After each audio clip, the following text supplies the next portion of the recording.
الحمدللہ رب العالمین والصلاة والسلام علی محمد الامین وعلی آلہ واصحابہ اجمعین فاعوذ باللہ من الشیطان الرجیم بسم اللہ الرحمن الرحیم۔ ایذان من مطالعہ قرآن کی اس نشست میں آج ہم باقاعدہ قرآن مجید کے متن کے مطالعے کا آغاز کر رہے ہیں۔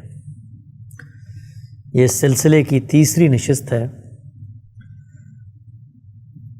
گزشتہ 2 نشستوں میں ہم نے ابتدائی طور پر یہ جاننے کی کوشش کی تھی کہ قرآن کے مطالعے سے پہلے وہ کون سے پہلو ہیں جو ہر طالب علم کے سامنے رہنے چاہیے۔ ہم نے ابتدائی طور پر البیان کے مقدمے کا مطالعہ کیا تھا اور یہ جانا تھا کہ قرآن مجید کا مرکزی مضمون کیا ہے، قرآن مجید کا بنیادی موضوع کیا ہے، وہ کیا بنیادی تھیم ہے جو قرآن مجید میں زیر بحث ہے۔ ہم یہ بھی جان چکے تھے کہ قرآن اپنے اس میسج کو سورتوں کی صورت میں کمیونیکیٹ کرتا ہے، صورتیں جوڑا جوڑا بن کے آتی ہیں اور پھر صورتوں ہی کا کمبینیشن ہے جو گروپس کی صورت اختیار کر جاتا ہے، اور قرآن مجید میں 7 بیسک گروپس ہیں جن میں یہ میسج کمیونیکیٹ کیا جا رہا ہے۔ چنانچہ اب ہم جب قرآن مجید کا باقاعدہ مطالعہ کریں گے تو ہم یہ دیکھیں گے کہ ہم کس گروپ کو پڑھ رہے ہیں، اس لیے کہ اس گروپ کا موضوع، اس کا مرکزی مضمون، اس میں زیر بحث خیال، اس کو ہم پہلے جانیں گے اور پھر اس گروپ کے اندر جو صورتیں آ رہی ہیں یہ دیکھنے کی کوشش کریں گے کہ وہ جو بنیادی مضمون ہے گروپ کا وہ کیسے ان صورتوں میں ریفلیکٹ ہو رہا ہے۔ یہ کام کیوں اہم ہے؟ یہ کام اس لیے اہم ہے کہ اگر آپ قرآن مجید کو یہ جانے بغیر، یہ سمجھے بغیر پڑھنا شروع کر دیں کہ یہ کس پس منظر میں یہاں بات زیر بحث ہے، تو آپ نہ صرف یہ کہ اس بات کی وجوہ، اس بات کے پیچھے حکمت، اس بات کے پیچھے زیر بحث غایت، غرض، مقصد، اس کو نہیں سمجھ سکتے، بلکہ یہ بھی کہ اس بات میں میرے لیے کیا سبق ہے، مجھے کیا ہدایت حاصل کرنی ہے، اس چیز تک بھی ہماری رسائی نہیں ہو سکتی۔ تو پہلا باب جیسا کہ ہم نے جانا تھا کہ فاتحہ سے مائدہ تک کا ہے۔ اس باب کے اندر کیا چیز زیر بحث ہے؟ اگر آپ سے کوئی پوچھے یا آپ اس کو سمجھنا چاہیں فاتحہ سے مائدہ تک کے گروپ کو پڑھنے سے پہلے، تو چند جملوں میں استاد نے ہمیں بتایا ہے کہ فاتحہ سے مائدہ تک کے پہلے گروپ میں کیا مرکزی مضمون زیر بحث ہے۔ وہ لکھتے ہیں کہ یہود و نصارہ پر اتمام حجت، ان کی جگہ ذریت ابراہیم ہی کی ایک دوسری شاخ بنی اسماعیل میں سے امت مسلمہ کی تاسیس، اس کا تزکیہ و تطہیر اور اس کے ساتھ خدا کے آخری عہد و پیما کا بیان۔ اس پہلے باب میں جو بنیادی چیز زیر بحث آ رہی ہے وہ یہ کہ یہود اور نصارہ، ہم جانتے ہیں کہ اللہ تعالیٰ نے رسول اللہ صلی اللہ علیہ وسلم سے پہلے بھی پیغمبروں کا ایک سلسلہ ہے جو جاری کیا تھا۔ رسول اللہ صلی اللہ علیہ وسلم اس سلسلے کے آخری پیغمبر ہیں۔ یہ سلسلہ آدم علیہ السلام سے شروع ہوا۔ یہ بھی ہم جانتے ہیں کہ اللہ تعالیٰ نے جس وقت پیغمبروں کا یہ سلسلہ شروع کیا تو ہر بستی، ہر قوم کی طرف پیغمبر آئے۔ یہ بھی ہم جانتے ہیں کہ ان پیغمبروں میں سے بعض کو رسالت کے منصب پر فائز کیا گیا، جس کا ہم نے مقدمے میں مطالعہ کیا تھا کہ رسول ایک خاص حیثیت میں دنیا میں آتا ہے۔ وہ محض وائس کی ایک نصیحت نہیں ہوتا، وہ محض منادی کی ایک صدا نہیں ہوتا، بلکہ خدا اپنی مائیت، اپنے ساتھ ہونے کا اس کے ساتھ اظہار کرتا ہے اور زمین پر خدا کی عدالت لگتی ہے اور فیصلہ کیا جاتا ہے۔ ہم یہ بھی جان چکے تھے کہ رسول کے آنے کے بعد قوموں کے ساتھ جو عذاب کا معاملہ ہوتا ہے اس میں کچھ استثناء بھی ہے، اور وہ استثناء بنی اسرائیل کا تھا، اس لیے کہ وہ اصلاً خدا کی توحید پر قائم رہے۔ اور ہم یہ بھی جان چکے تھے کہ یہ جو منصب ہے، یہ جو ذمہ داری ہے، یہ نہ صرف یہ کہ شخصیتوں کو تفویض کیا گیا، بلکہ ان کی قوم میں بھی یہی منصب اور ذمہ داری ہے جو جاری رہی، اور یہ مقصد ان کو بھی تفویض کر دیا گیا۔ تو یہاں استاد نے لکھا کہ یہود و نصارہ پر اتمام حجت، یعنی رسول اللہ صلی اللہ علیہ وسلم جب تشریف لائے ہیں تو آپ کے معاشرے میں یہود بھی ہیں اور نصارہ بھی ہیں۔ یہود جو سیدنا موسیٰ علیہ السلام کو روئے زمین پر خدا کا آخری پیغمبر سمجھتے ہیں، اور سیدنا مسیح کا انہوں نے انکار کر دیا، اور نصارہ جو سیدنا مسیح کو مانتے ہیں لیکن ماننے کے بعد کچھ ایسے تصورات ہیں جو انہوں نے اپنے اس دینی عقیدے میں شامل کر دیے جس کی بنا پر وہ اپنی اصل پر قائم نہیں رہ سکے۔ تو یہود و نصارہ پر اتمام حجت، ان کی جگہ ذریت ابراہیم ہی کی ایک دوسری شاخ بنی اسماعیل میں سے امت مسلمہ کی تاسیس۔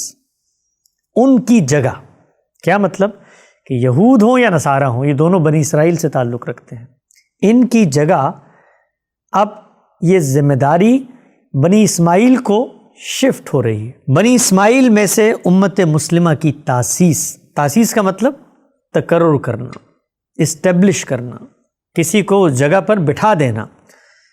تو اس پہلے باب میں جو فاتحہ سے مائدہ تک ہے، اس میں یہ چیز زیر بحث ہے کہ قومی سطح پر جو ذمہ داری دی گئی تھی بنی اسرائیل کو، جو مشتمل تھے یہود و نصارہ پر، اب ان سے لے کر بنی اسماعیل کو دی جا رہی ہے، جو کہ ابراہیم علیہ السلام ہی کی ذریت یا قوم سے تعلق رکھتی ہے۔ یہ ذمہ داری دینے کے بعد ظاہری سی بات ہے، جب آپ کسی کو کوئی ذمہ داری دیتے ہیں، کسی کا کہیں تقرر کرتے ہیں، کسی کو کوئی منصب تفویض کرتے ہیں، تو اس کے پھر کچھ تقاضے ہیں، اس سے پھر کچھ مراحل ہیں، اس کے لیے کچھ عہد و پیمان ہیں جو کیے جاتے ہیں۔ اس پہلے باب میں یہ جو نئی امت ہے بنی اسماعیل کی، یعنی رسول اللہ صلی اللہ علیہ وسلم کی قوم، اس کو جب ایک ذمہ داری پر فائز کیا جا رہا ہے تو اس کا تزکیہ، اس کو پیوریفائی کرنا، اس کے اندر علم کی، فکر کی، عمل کی جو علائشیں ہیں انہیں دور کرنا، اور اس سے منصب کی حساسیت سے آگاہ کرنا، اور پھر اس ذمہ داری کی انجام دہی کے لیے ان سے عہد و پیمان لینا۔ یہ وہ مرکزی مضمون ہے جو سورہ فاتحہ سے مائدہ تک زیر بحث ہے۔ میں یہاں یہ بات بھی دہرا دوں کہ جب ہم یہ کہتے ہیں کہ یہ وہ مرکزی مضمون ہے، تو ہم یہ جانتے ہیں، ہم نے یہیں سے ابتدا کی تھی کہ قرآن تو قیامت تک کے لیے ہے۔ قیامت تک روئے زمین پر اب اگر خدا کا کوئی پیغام قابل حجت ہے تو وہ رسول اللہ صلی اللہ علیہ وسلم کی شخصیت سے دین قرار دی جانے والی چیز ہی ہے، اور آپ نے اس قرآن کو اللہ کا کلام کہہ کر ہم تک منتقل کر دیا، تو لہٰذا یہی وہ کلام ہے کہ جس سے ہم نے بھی ہدایت حاصل کرنی ہے۔ تو جب ہم یہ کہتے ہیں کہ فاتحہ سے مائدہ تک کا مرکزی مضمون یہ ہے، تو اس مرکزی مضمون میں رسول نے جو دنیا میں آ کر کام کیا، اس کا منظرنامہ، اس کی تاریخ، اس کی سرگزشت، اس کی داستان ثبت کر دی گئی ہے۔ جب میں اس کتاب پر ایمان لے آتا ہوں تو یہ داستان در حقیقت رسول کے سچے رسول ہونے کی سب سے بڑی گواہی اور سب سے بڑے شواہد کی صورت میں میرے سامنے آتی ہے، اور پھر رسول نے جو ابدی شریعت ہمیں دی ہے وہ بھی انہی میں بیان ہوئی ہے، اسی مرکزی مضمون ہی میں بیان ہوئی ہے، تو وہ بھی میرے لیے قابل حجت بن جاتی ہے۔ اب ہم اس باب میں جو صورتیں آتی ہیں، یعنی فاتحہ سے مائدہ تک یہ کل 5 صورتیں ہیں، ابتدائی طور پہ یہ بھی جان لیتے ہیں کہ ان صورتوں میں ہر صورت میں کیا مضمون زیر بحث ہے۔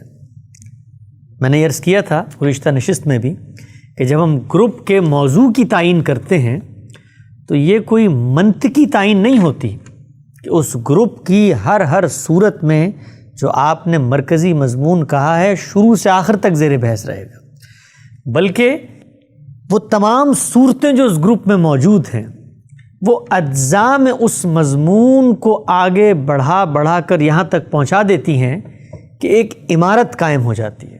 اس عمارت میں کچھ اینٹیں ایک طرف کی دیوار ہیں، اس عمارت میں ایک زینہ دوسری طرف کا ایک منظر ہے، یہ سب مل کر اس مرکزی مضمون کو مکمل کر کے ایک گروپ کی صورت دے دیتے ہیں۔ تو استاد یہاں پر فاتحہ سے مائدہ تک کی جو 5 صورتیں ہیں ان کی حرکیات کو بھی واضح کرتے ہیں، ان میں کیا چیز زیر بحث ہے۔ اس کو پڑھنے کے بعد آپ کو در حقیقت گروپ کے باقاعدہ مطالعے سے پہلے یہ معلوم ہو جائے گا کہ گروپ کا مرکزی مضمون کس طرح اس گروپ کی صورتوں میں تقسیم ہو گیا۔ لکھتے ہیں یہ قرآن مجید کا پہلا باب ہے، اس میں الفاتحہ سے المائدہ تک 5 صورتیں ہیں۔ ان صورتوں کے مضامین سے معلوم ہوتا ہے کہ ان میں سے پہلی سورہ الفاتحہ ام القرآن مکہ میں، اور باقی 4 صورتیں البقرہ، آل عمران، النساء اور المائدہ ہجرت کے بعد مدینہ میں نازل ہوئی۔ یہ پہلی بات یہاں انہوں نے بیان کی۔ فاتحہ، سورہ فاتحہ الحمدللہ رب العالمین، یہ ام القرآ مکہ میں نازل ہوئی۔ ام القرآ یعنی زمین کا وہ مرکزی مقام، بستیوں کی وہ جڑ، دنیا کا بھی وسط اور دنیا کی دینی اور دنیاوی ہدایت کا بھی وسط۔ قرآن مجید نے یہ تعبیر مکہ کے لیے استعمال کی ہے، ام القرآ۔ تو یہاں استاد نے بتایا کہ اس گروپ کی جو 5 صورتیں ہیں ان میں سے پہلی صورت مکہ میں نازل ہوئی۔ یہ بات کیسے معلوم ہوئی کہ یہ صورت مکہ میں نازل ہوئی اور باقی 4 صورتیں مدینہ میں نازل ہوئیں؟ تو یہ بات بھی خود قرآن مجید کی ان صورتوں کے ٹیکسٹ کے مطالعے سے 2 اور 2 4 کی طرح واضح ہو جاتی ہے۔ مخاطبین کون ہیں، کس موقع پر بات کہی جا رہی ہے، بات کی اٹھان کیا ہے، کس پس منظر میں بات شروع ہوئی ہے۔ مثال کے طور پہ ہم سب جانتے ہیں کہ مکہ میں نہ مسلمانوں کو اقتدار حاصل ہوا ابتدا میں، نہ مکہ میں ان کا کوئی نظم اجتماعی قائم ہوا۔ تو اب اگر اس سے متعلق کوئی ہدایات دی جا رہی ہیں کسی سورت میں تو وہ لازمی طور پہ مدینہ ہی کے اندر ہو سکتی ہے۔ لکھتے ہیں قرآن مجید کے دوسرے سب ابواب کی طرح یہ چیز اس باب میں بھی ملحوظ ہے کہ یہ ایک مکی سورہ سے شروع ہوتا اور مدنیات پر ختم ہو جاتا ہے۔ مضمون کے لحاظ سے ان کا باہمی تعلق دعا اور جواب دعا کا بھی ہے، اور اجمال اور تفصیل کا بھی۔ سورہ فاتحہ میں ہم بالاجمال جن ایجابی اور سلبی، یعنی سلبی اور ایجابی دونوں پہلو، وہ پہلو کہ جس میں کسی چیز کو کرنے سے روکا جا رہا ہوتا ہے سلبی پہلو، اور ایجابی پہلو جس کو کہنے کا حکم دیا جا رہا ہوتا ہے، سلبی اور ایجابی حوالوں سے دعا کرتے ہیں۔ اس کے بعد کی مدنیات میں انہی کی تفصیل ہے۔ اس میں خطاب اگرچہ ضمناً نبی صلی اللہ علیہ وسلم سے بھی ہوا ہے اور مدینہ کے مشرکین سے بھی، لیکن اصل مخاطب اگر غور کیجئے تو سیدنا ابراہیم علیہ السلام کی ذریت ہی ہے، جسے اللہ تعالیٰ نے عالمی سطح پر اتمام حجت کے لیے اسی طرح منتخب کیا جس طرح وہ بنی آدم میں سے بعض ہستیوں کو نبوت و رسالت کے لیے منتخب کرتا ہے۔ اس کا موضوع یہود و نصارہ پر اتمام حجت، ان کی جگہ ذریت ابراہیم ہی کی ایک دوسری شاخ بنی اسماعیل میں سے امت مسلمہ کی تاسیس، اس کا تزکیہ اور تطہیر، اور اس کے ساتھ خدا کے آخری عہد و پیمان کا بیان ہے۔ یہ موضوع اس باب میں اس حسن ترتیب کے ساتھ ابتدا سے انتہا تک پہنچتا ہے کہ تورات و انجیل کے بعد ایک نئی ہدایت کی ضرورت، اور اس ہدایت کے مطابق امت مسلمہ کی تاسیس سے لے کر اس امت کے لیے تکمیل دین اور اتمام نعمت تک کے سب مراحل بالکل نمایاں ہو کر سامنے آ جاتے ہیں۔ اس ترتیب کو سمجھنے کے لیے اس کے مباحث کا خلاصہ ہم ذیل میں بیان کر دیتے ہیں۔ اب استاد نے یہاں پر ان 5 صورتوں کو ایک ایک سطر میں بیان کر دیا ہے کہ ان میں کیا چیز اس گروپ کے مرکزی مضمون کی زیر بحث ہے۔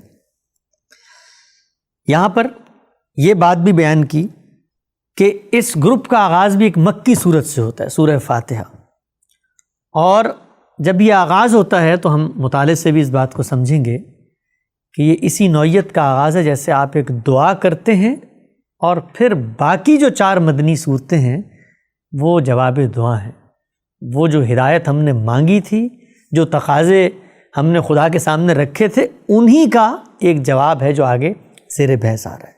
اور یہ بات بھی یہاں پر بیان کی کہ اجمال اور تفصیل، یعنی پہلے آپ نے ایک بات کو مختصراً بیان کیا اور پھر اسی کی تفصیل اس کو کھول کے اگلی صورتوں میں بیان کر دیا۔ لکھتے ہیں الفاتحہ نئی ہدایت کی دعا۔ البقرہ اس ہدایت کے بارے میں یہود کا رویہ، ان پر اتمام حجت اور ان کی جگہ ذریت ابراہیم کی ایک دوسری شاخ بنی اسماعیل میں سے امت مسلمہ کی تاسیس اور اس کے فرائض کا بیان۔ آل عمران یہود و نصارہ پر اتمام حجت اور امت مسلمہ کا تزکیہ و تطہیر۔ النساء امت مسلمہ کے لیے صالح معاشرت کی اساسات اور اس کا تزکیہ و تطہیر۔ المائدہ امت پر اتمام نعمت اور اس کے ساتھ اللہ پروردگار عالم کا آخری عہد و پیمان۔ آپ کو یاد ہوگا کہ پہلی نشست میں نے یہ بات بہت زور دے کر کہی تھی، اور خصوصاً ان مسلمانوں کے لیے جو قرآن کے ساتھ اپنا ایک زندہ تعلق ربط پیدا کرنا چاہتے ہیں، یہ کس قدر ضروری ہے کہ ہم قرآن کے باقاعدہ مطالعے سے پہلے علماء کی رہنمائی میں اہل علم مفسرین کی زندگیاں جس کتاب کو سمجھنے میں گزری ہیں، ان کے رشاد فکر، ان سے اخذ اور استفادے کے نتیجے میں قرآن مجید کا جو مرکزی مضمون دریافت ہوا ہے اس کو پہلے سمجھیں اور یہ جاننے کی کوشش کریں کہ جو چیز ہم پڑھنے جا رہے ہیں اس کے اندر اصلاً کیا بات ہے جو زیر بحث۔ میں اس مطالعے کے دوران اس بات کو بار بار یاد دلاؤں گا، اس لیے کہ جس وقت یہ منظرنامہ ہم سے اوجھل ہو جائے تو قرآن مجید کے مباحث ہمیں ہماری زندگی سے، ہمارے حیات کے نظریات سے قدر غیر متعلق محسوس ہونا شروع ہو جاتے ہیں۔ اور یہ بھی میں عرض کروں کہ یہی وہ بنیادی وجہ ہے کہ جس کی وجہ سے ہمارا اس کتاب کے مباحث اور مضامین سے کوئی زندہ تعلق نہیں بن پاتا۔ ہم کہتے ہیں یہ تو ماضی کے کوئی قصے ہیں جو اس میں بیان ہو رہے ہیں، کبھی بنی اسرائیل، کبھی بنی اسماعیل، کبھی موسیٰ و ہارون، کبھی شعیب صالح اور نوح کی کہانیاں، کبھی ان کے ساتھ بات، کبھی ان کے ساتھ بات، کبھی جبرائیل اتر رہے ہیں، کبھی شیطان سے مکالمہ، کبھی آدم کی ابتدا۔ یہ سب چیزیں کیوں بیان کی جا رہی ہیں؟ جب تک آپ سورہ کے پس منظر اور گروپ کے مرکزی مضمون سے واقف نہیں ہوں گے تو آپ ان کو ریلیٹ نہیں کر پائیں گے۔ جس وقت آپ ان کو ریلیٹ نہیں کر پائیں گے تو آپ ان سے زندہ ہدایت نہیں اخذ کر سکتے۔ تو یہ بات کہ پہلا باب اصل میں کیا بات بیان کر رہا ہے، اور یہ پہلا باب طویل باب ہے، اس کو بہت دقت نظر کے ساتھ مستحضر رکھنا چاہیے ہے کہ فاتحہ سے مائدہ تک کی جتنی صورتیں ہیں ان میں اصلاً کیا چیز زیر بحث ہے؟ یہود و نصارہ پر اتمام حجت۔ اتمام حجت ایک تعبیر ہے عربی کی، اس کا مطلب حجت کو تمام کر دینا، یعنی ایک ایسا کنکلوسیو آرگومنٹ پیش کرنا کہ جس کے جواب میں کچھ کہنے کو باقی نہ رہ جائے، گویا آپ نے بات بالکل واضح کر دی، کوئی عذر باقی نہیں رہا۔ اس طریقے سے، اس استدلال سے اور اس زور اور شان سے آپ نے حقائق کو سامنے رکھ دیا کہ اب کوئی اس پر اعتراض نہیں کر سکتا۔ تو فاتحہ سے مائدہ تک اگر کوئی پوچھے تو یہ ہماری زبانوں پر ہونا چاہیے کہ ہماری کتاب جس پر ہم ایمان لاتے ہیں اس کے 7 گروپس ہیں۔ اس کے پہلے گروپ کا مرکزی مضمون یہ ہے کہ یہود و نصارہ پر اتمام حجت، ان کی جگہ ذریت ابراہیم ہی کی ایک دوسری شاخ بنی اسماعیل سے امت مسلمہ کی تاسیس، اس کا تزکیہ و تطہیر، اور اس کے ساتھ خدا کے آخری عہد و پیمان کا بیان۔ اب ہم سورہ فاتحہ جو اس گروپ کی پہلی صورت ہے، مکی صورت ہے، جس کے بارے میں ہم نے ابھی جانا کہ دعا ہے اور ایک اجمال ہے جس کا جواب اور تفصیل آگے آئے گی، اس سورہ کا تعارف بھی پڑھتے ہیں۔ یہاں یہ اہتمام کیا گیا ہے کہ سب سے پہلے ہم نے اس تفسیر البیان کا مقدمہ پڑھا کہ قرآن اپنے موضوع، مضمون اور نوعیت کے لحاظ سے کس طرح کی کتاب ہے۔ پھر ہم نے اس گروپ کا تعارف پڑھا کہ اس کے جو 7 ابواب ہیں اس میں پہلا گروپ کون سا مرکزی مضمون رکھتا ہے، اور اب جیسے جیسے صورتیں آئیں گی ان صورتوں کا بھی صورتوں کے ٹیکسٹ سے پہلے ایک تعارف۔ کیوں؟ اس لیے کہ جب آپ اس صورت کو پڑھیں تو آپ کے پیش نظر ہو کہ یہ گروپ کے مرکزی مضمون میں کس جگہ کھڑی ہوئی ہے اور اگلی صورت سے اس کا کیا ربط اور تعلق ہے۔ استاد لکھتے ہیں الفاتحہ اپنے مضمون کے لحاظ سے یہ سورہ پروردگار عالم کے حضور میں اس سیدھی راہ کے لیے ہدایت کی دعا ہے جو زمانہ بعثت نبوی میں ہر سلیم الفطرت انسان کی تمنا تھی۔ یہود و نصارہ نے اپنے انحرافات اور ضلالتوں سے دین کا چہرہ جس بری طرح بگاڑ دیا تھا، اس کے بعد اس راہ کی ہدایت گویا ہر دل کی صدا تھی، جسے اللہ تعالیٰ نے اس سورہ کے بے مثل اور لافانی الفاظ میں اپنے پیغمبر کی زبان پر جاری فرمایا۔ یعنی یہ جو سورہ ہے الحمدللہ رب العالمین، جس کو ہم ہر نماز میں بھی پڑھتے ہیں، ہر مسلمان کو یہ سورہ یاد بھی ہے، یہ کوئی معمولی سورہ نہیں ہے۔ اس سے قرآن کا آغاز ہو رہا ہے اور اس کی اہمیت اس لیے بھی دو چند ہو جاتی ہے کہ قرآن کے پہلے گروپ کی سب سے پہلی سورہ گویا اب یہی سورہ ہے جو ہمیں بتائے گی کہ یہ باقی قرآن کیا ہے، اور خود اس سورہ کے جو الفاظ، اس کا بے مثل لافانی انداز، اس کی شان، اس کی وہ بلندی جہاں سے یہ گفتگو کر رہی ہے، ہمیں بتائے گی کہ یہ کس درجے کی کتاب ہے۔ اور رسول نے یہ جو سورہ پڑھی ہے تو اس سے بھی آپ اندازہ کر لیں کہ اگر قرآن کی کوئی پہلی سورہ ہے تو کسی جگہ اگر رسول کی بعثت ہوئی ہے اور وہاں پر لوگ موجود ہیں جو انبیاء ہی کی قوموں میں سے ہیں، یہود، نصارہ، اور جنہوں نے دین میں انحرافات اور ضلالتیں پیدا کر دی ہیں، اور خود بنی اسماعیل جنہوں نے توحید کے عالمی مرکز کو شرک کا اڈا بنا دیا ہے، مشرکین عرب، ان سے جب کوئی بات ہو رہی ہے تو ذرا غور کریں کہ اس میں کیا وہ ابتدائی بنیادی مضمون زیر بحث ہوگا کہ جس کے بعد پیغمبر کی پوری دعوت کا آغاز ہو جائے گا۔ تو لکھا ہے کہ تورات و انجیل کے بعد آنسوئے افلاک سے ایک نئی ہدایت کی دعا۔ آنسوئے افلاک یعنی آسمانوں کی اس طرف سے۔ تورات و انجیل کے بعد آنسوئے افلاک سے ایک نئی ہدایت کی دعا، یہی اس سورہ کا مرکزی مضمون ہے۔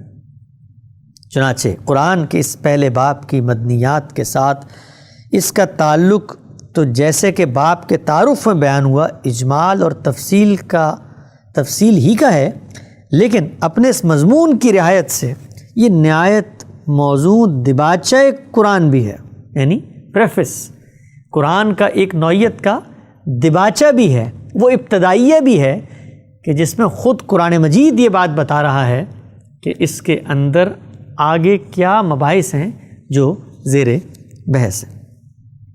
اس لحاظ سے دیکھیے تو صاف واضح ہوتا ہے کہ یہ قرآن کی پہلی سورہ ہے جو ام القریٰ مکہ میں رسول اللہ صلی اللہ علیہ وسلم کی بعثت کے بعد آپ پر نازل ہوئی۔ یہ سورہ فاتحہ کا ایک تعارف ہے یہاں پر استاد نے لکھا ہے۔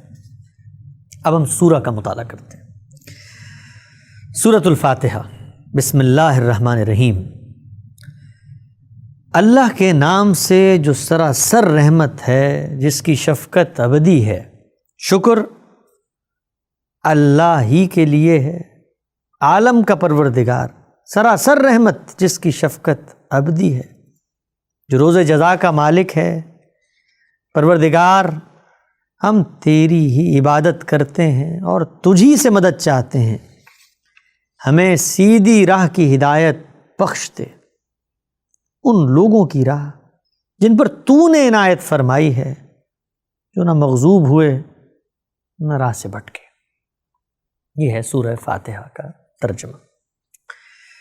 اس کی ابتدا ہوئی اللہ کے نام سے جو سراسر رحمت ہے، جس کی شفقت ابدی ہے۔ یہاں پر کچھ چیزیں ہیں جو ذرا توقف کر کے سمجھنے کی ہیں۔ یہ بسم اللہ الرحمن الرحیم آپ کو ہر سورہ کے آغاز میں نظر آئے گی سوائے سورہ توبہ کے۔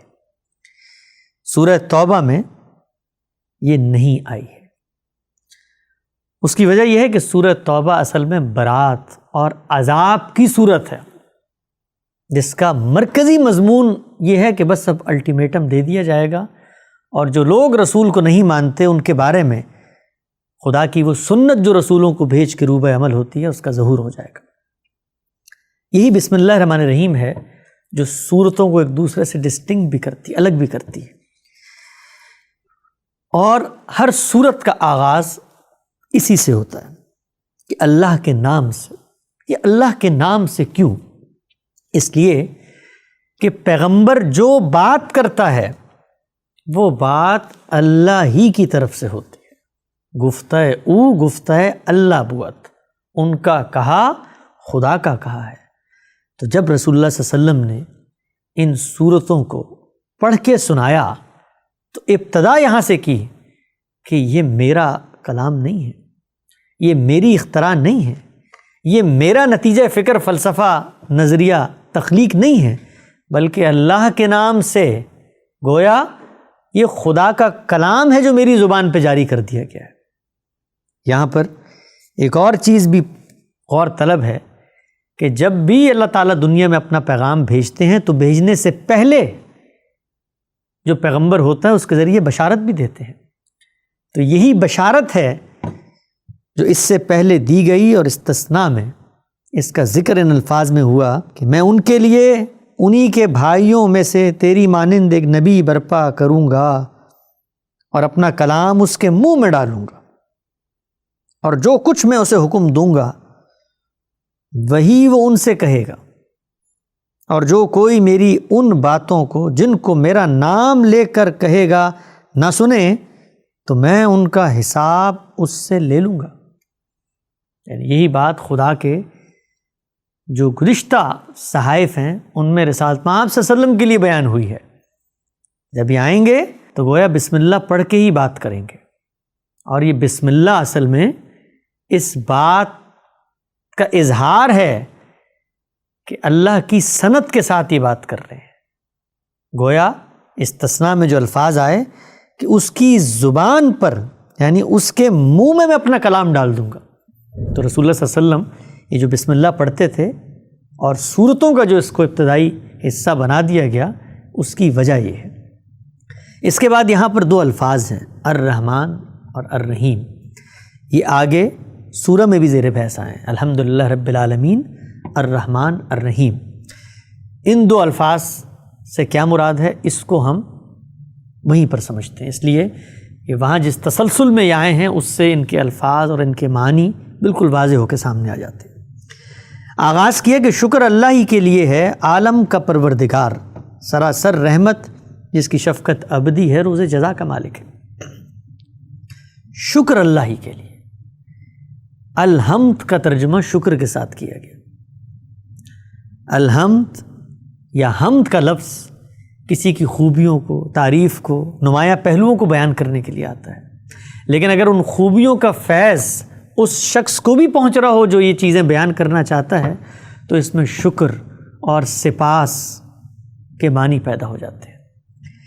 تو آغاز یہاں سے ہوا کہ تمام کا تمام سب، یعنی شکر اللہ ہی کے لیے ہے۔ کیوں؟ کیونکہ وہ عالم کا پروردگار ہے، رب العالمین۔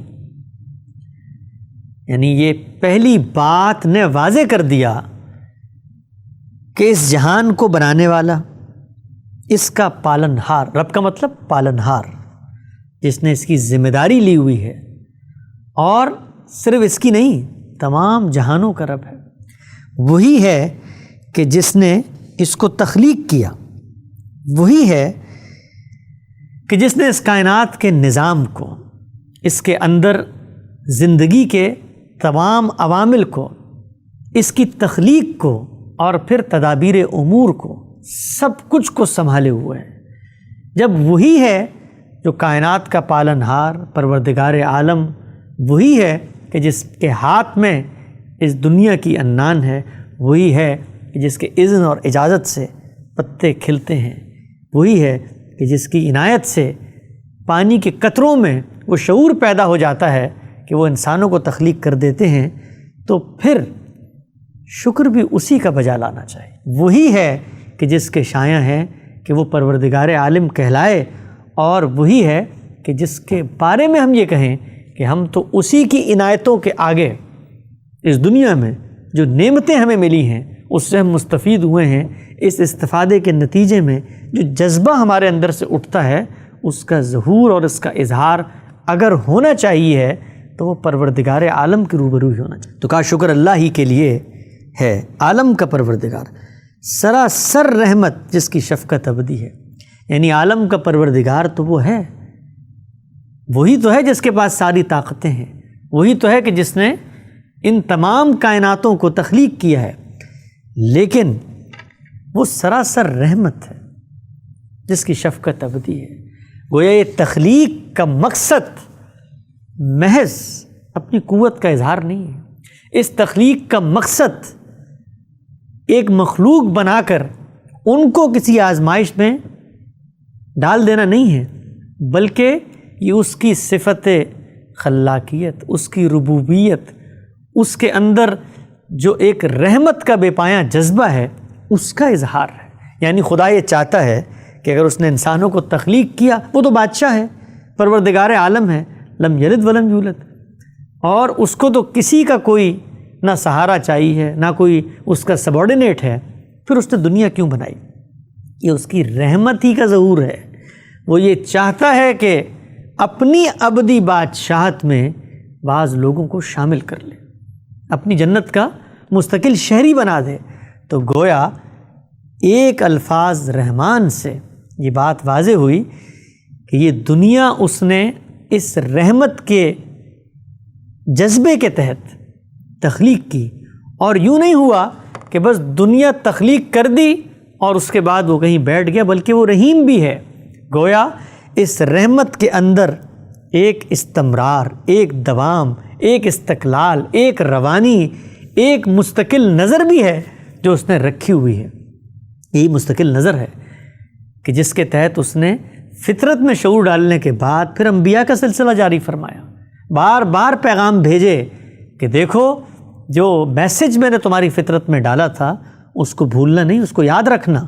اور یہ پیغمبر بھی آ کر یہی بات بیان کر رہے ہیں۔ تو یہاں یہ بات بتائی کہ اللہ تعالیٰ جو ہیں وہ سراسر رحمت ہونے کے ساتھ ساتھ ان کی شفقت ابدی ہے، محیط ہے، قیامت تک پھیلی ہوئی ہے، اس میں دوام بھی ہے، استمرار بھی ہے، استقلال بھی ہے، اور اس کے اندر ایک روانی بھی ہے۔ پھر یہ کہا جو روز جزا کا مالک ہے، یعنی اگر وہ پروردگار عالم رحمان بھی ہے، رحیم بھی ہے، تو پھر اس کا اس عالم میں ربوبیت کا یہ اہتمام کیسے ہوگا؟ ایسے ہی ہوگا کہ اس کا فیض قیام و بقا کے لیے ہر دنیا کا امور، ہر دنیا کا مقصد اس کا محتاج ہے۔ وہی ہے جو یہ بتائے گا کہ اگر اس کی رحمت بے پایاں ہے تو پھر عالم کا پروردگار بھی وہی ہے، تو ایک دن اس نے روز جزا کا قیام بھی کرنا ہے۔ اگر اس نے ہمیں شعور دیا، اگر اس نے ہمیں یہ سینس دیا، اگر ہماری فطرت، ہماری جبلت، ہمارے وجدان، ہمارے اندرون میں نیکی بدی اور معروف و منکر اور خیر و شر کی تمیز کا مادہ اور جوہر رکھا ہے، تو پھر مالک بھی ہے، صلاحیت بھی دی ہے، تو اسی کا یہ منصب اور مقام ہے کہ وہ پھر حساب کتاب بھی کرے۔ وہی ہے جو پھر حساب کتاب کریں گے، اور وہی ہے کہ جس کے آگے سب کے سر جھکیں گے اور کسی کی زبان اس کو دھوکہ نہیں دے سکتی۔ تو بات شروع کہاں سے ہوئی کہ شکر پروردگار عالم کے لیے۔ کیوں؟ اس لیے کہ وہ جہانوں کا رب ہے، اور وہ یہ رب ہے، اس نے کائنات تخلیق کی، اس کے نتیجے میں شکر کا جذبہ پیدا ہوا۔ یوں نہیں ہوا کہ ایک دن کائنات تخلیق کر دی، اور یوں بھی نہیں ہوا کہ کائنات کسی اپنی منشا یا خواہش پہ کی، ہماری ہی بھلائی، ہمیں ہی جنت کا شہری بنانے کے لیے۔ تو گویا اس رحمت کے جذبے میں اس کا ظہور ہوا، اور یہ رحمت کا جذبہ یوں نہیں تھا کہ ایک دن ظہور ہوا اور پھر کہیں گم ہو گیا، بلکہ وہ جاری و ساری ہے۔ اور پھر اس کا ایک نتیجہ کہ اگر وہ رحمت بھی ہے اور وہ شفقت بھی ہے اور ہدایت بھی ہے اور شکر بھی اسی کا ادا کرنا ہے اور وہ رب بھی ہے، تو پھر اس کا مطلب ہے کہ وہی ہے جو حساب کتاب لینے والا بھی ہے، وہی ہے کہ جس کے آگے ہم سب کو پیش ہونا ہے، اور وہی ہے کہ جو یہ حق رکھتا ہے کہ ہم سے ہماری زندگی کا سوال کرے۔ اس کے بعد کہا پروردگار ہم تیری ہی عبادت کرتے ہیں اور تجھی سے مدد چاہتے ہیں۔ عبادت، خضوع، تذلل، جھکنا، تابع، فرما بردار ہونا، کسی کے آگے عاجز بن جانا۔ لیکن انسان ایک خارجی وجود بھی رکھتا ہے، اس کا ایک عملی اظہار بھی کرتا ہے۔ تو جس وقت یہ جذبہ تذلل، خشوع، خضوع اور عجز اس کے اعمال میں ڈھلتا ہے تو عبادت وجود میں آتی ہے۔ تو اگر خدا ہمارا پالنہار ہے، وہی ہے جس کے قبضے میں ہماری جان ہے، وہی ہے جو زندگی کی عنایت ہمیں دے کر یہاں رکھے ہوئے ہے، وہی ہے جس نے اس دنیا کے اسٹیج پر آزمائش کا یہ امتحان برپا کیا ہے، تو پھر ہونا کیا چاہیے؟ شکر بھی اسی کے لیے ہے، تو اس کا اظہار بھی صرف اور صرف اسی کے ساتھ خاص ہونا چاہیے۔ یہ نہیں کہا کہ ہم تیری عبادت کرتے ہیں، بلکہ یہ کہا پروردگار ہم تیری ہی عبادت کرتے ہیں اور تجھی سے مدد چاہتے ہیں۔ جب ہم یہ کہتے ہیں کہ ہم تیری ہی عبادت کرتے ہیں اور تجھی سے مدد چاہتے ہیں، تو کس چیز کی مدد؟ اس چیز کی مدد کہ دنیا کے اس امتحان میں اگر تو نے ہمیں شریک کیا ہے، تو اب ہمارے سامنے بہت ساری آزمائشیں، بہت ساری لذات، شہوات جو گناہوں کی صورت میں آئیں گی۔ ہم کمزور، ناتواں، عاجز انسان بھٹک جاتے ہیں اور بھول جاتے ہیں، اور ہمارے اندر چیزوں کو قریب سے دیکھنے کا جذبہ ہے، ہم ظاہری فائدوں کی طرف لپک پڑتے ہیں۔ تو اب اگر کسی نے بچانا ہے تو بچانے والی ذات بھی تیری ہی ہے، تو ہی ہمیں بچا سکتا ہے۔ تو پھر اس کے لیے یہ جو مدد ہے، یہ جو استعانت ہے، یہ جو کسی کا ہاتھ پکڑنا ہے، یہ کام بھی پروردگار عالم تیرے سوا کوئی نہیں کر سکتا۔ تیرے پاس ہی آئیں گے، تجھی سے مدد مانگیں گے، تیری ہی عبادت کریں گے، تیرا ہی شکر ادا کریں گے۔ کیوں؟ کیونکہ تو نے ہی دنیا تخلیق کی، تو ہی پروردگار عالم ہے، اور تو نے ہی روز جزا کا دن منعقد کرنا ہے۔ پھر کہا اہدنا الصراط المستقیم، ہمیں سیدھی راہ کی ہدایت بخش دے، ہمیں سیدھی راہ کی ہدایت بخش دے۔ یعنی صرف یہ نہیں کہا کہ ہمیں سیدھی رستہ دکھا دیں یا ہمیں بتا دے سیدھا رستہ کہاں ہے، نہیں، ہمیں سیدھے راہ کی ہدایت بخش دے۔ گویا ہم یہ کہنا چاہتے ہیں کہ یا اللہ ہمیں بالکل وضاحت کے ساتھ، کھول کے، واضح کر کے، بغیر کسی ابہام کے بس دکھا دے جو سیدھا رستہ ہے، اور ہم پر یہ واضح کر دے کہ سیدھا رستہ کون سا ہے۔ اگر آپ غور کریں تو اس کائنات میں خدا سے مانگی جانے والی سب سے بڑی دعا یہی ہے۔ کیوں؟ اس لیے کہ جب تک ہمیں رستہ معلوم نہیں ہوگا، جب تک راہ متعین نہیں ہوگی، جب تک ہمیں معلوم نہیں ہوگا کہ وہ کون سا پاتھ ہے جس پہ چل کے ہم نے آگے بڑھنا ہے، اس وقت تک ہمارے سفر کا آغاز ہی نہیں ہو سکتا۔ تو گویا خدا سے ہم مطالبہ کر رہے ہیں۔ ہم نے سورہ کی ابتدا میں اس کے تعارف میں بھی پڑھا تھا، سورہ دعا ہے، یہ اسی دعا کو منتہا پر پہنچا دیا گیا، اور کہا پروردگار عالم ہمیں سیدھا رستہ بخش دے، اس لیے کہ ہماری پرستش، اطاعت، خشوع، تذلل، فرما برداری، عاجز ہونا، تیرا تابع ہونا، یہ سب چیزیں اس وقت ظہور کی سطح پر نمودار ہوں گی کہ جب ہمیں رستہ معلوم ہوگا، جب ہمیں ہدایت نامہ پہنچے گا، جب ہمیں تیری منشا کی یافت ہوگی، جب ہم تیری خواہش کو دریافت کریں گے، جب ہمیں پتہ ہوگا کہ تجھے کیا چیزیں پسند ہیں، تو کن چیزوں سے اپنی ناپسندیدگی کا اظہار کرتا ہے، جب ہمیں یہ معلوم ہوگا کہ تو کن چیزوں کو چاہتا ہے، وہ کون سی صفات ہیں جو ہم میں تو پیدا کرنا چاہتا ہے، وہ کون سے اوامر ہیں جو تیری طرف سے ہم تک پہنچتے ہیں، وہ کون سے منکرات ہیں جس سے تو چاہتا ہے کہ ایک بندہ مومن دور رہے۔ تو یہ سب چیزوں کی تفصیل اب پروردگار عالم فطرت میں تو ہدایت دی تھی، ہم تو اس کی روشنی میں کھڑے ہیں، بھٹک بھی جاتے ہیں اور عاجز اور ناتواں بھی ہیں، اور مبادرت بھی ہے، اور ہمارے اندر عجلت بھی ہے، اور ہم بھول بھی جاتے ہیں۔ تو اب تو ہی ہے کہ جس نے ہمیں یہ ہدایت دینی ہے، ہمیں سیدھی راہ کی ہدایت بخش دے۔ آگے فرمایا ان لوگوں کی راہ جن پر تو نے عنایت فرمائی ہے، جو نہ مغضوب ہوئے نہ راہ سے بھٹکے۔ یعنی اس دعا میں اس چیز کی وضاحت بھی ہر بندہ مومن کی زبان پر جاری کر دی گئی کہ ہم اللہ سے یہ کہیں کہ اس دنیا میں تو نے جن لوگوں کو ہدایت بخش کے اپنا محبوب و مقرب بنا لیا تھا، ہمیں وہی ہدایت دے۔ یعنی ہم یہ چاہتے ہیں کہ ان لوگوں کی راہ پر ہم چلیں جو تیرے مقبول بندے بنے۔ قرآن مجید میں سورہ نساء کی آیت آگے زیر بحث آئے گی، اس میں بتا دیا کہ وہ کون ہیں۔ انبیاء ہیں، صدیقین ہیں، شہداء ہیں، صالحین ہیں۔ یہی وہ لوگ ہیں کہ جن پر خدا کی نعمتیں تمام ہو گئی، یہی وہ لوگ ہیں کہ جن کو خدا نے نوازا۔ کیوں؟ اس لیے کہ وہ اس کی ہدایت پر رہے۔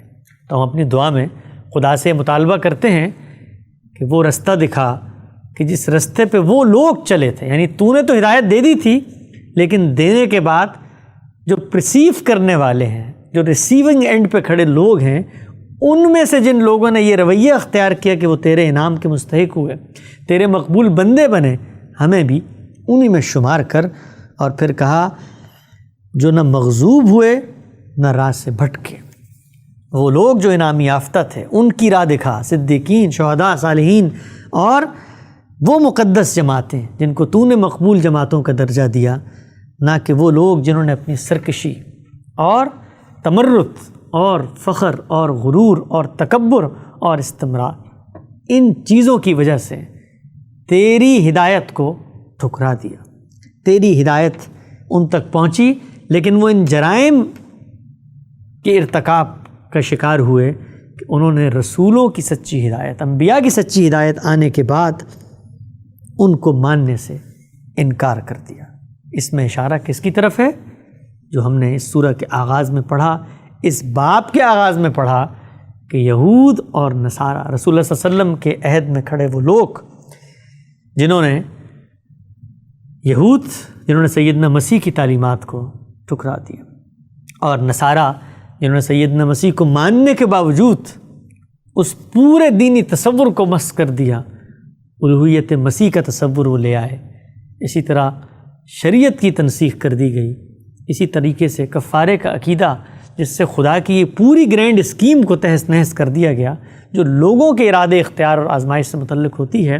تو یہ وہ قومیں ہیں کہ جن کے اوپر غضب بھی آیا، اور یہی وہ قومیں ہیں جو راہ سے بھٹک بھی گئیں۔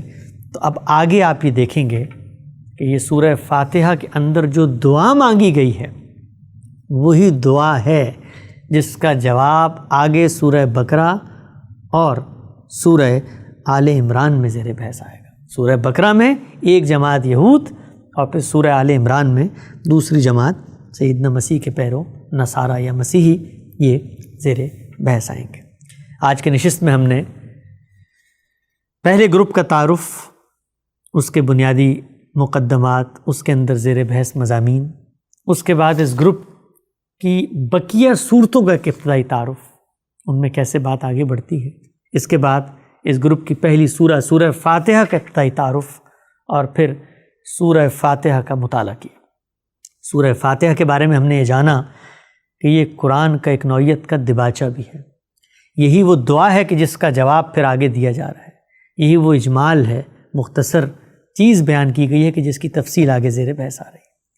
اور یہ دعا اگر غور کیا جائے تو زمانہ بعثت نبوی میں ہر سلیم الفطرت انسان کی زبان پہ جاری ہے، جو خدا کی توحید کے عالمی مرکز میں بیٹھ کے دیکھ رہے ہیں کہ وہ شرک کی غلاظت سے اٹا ہوا ہے، اور ان کی نظریں خدا کے آسمان کی طرف اٹھتی ہیں اور وہ یہ جاننا چاہتے ہیں کہ خدا کی صحیح ہدایت کیا ہے، اور وہ یہ جاننا چاہتے ہیں کہ اس جذبہ شکر جو انسانیت کے اندر پیدا ہوتا ہے، وہ جذبہ سپاس جو پروردگار عالم کی ان صفات کو دیکھنے کے بعد ہر سلیم الفطرت انسان کے ذہن میں بیدار ہوتا ہے، اور وہ جذبہ جو کائنات کے مطالعے سے سامنے آتا ہے، انبیاء کی اس روایت کے مطالعے سے سامنے آتا ہے کہ خدا نے اس کا اہتمام کیا ہوا ہے۔ اور کیوں کیا ہوا ہے؟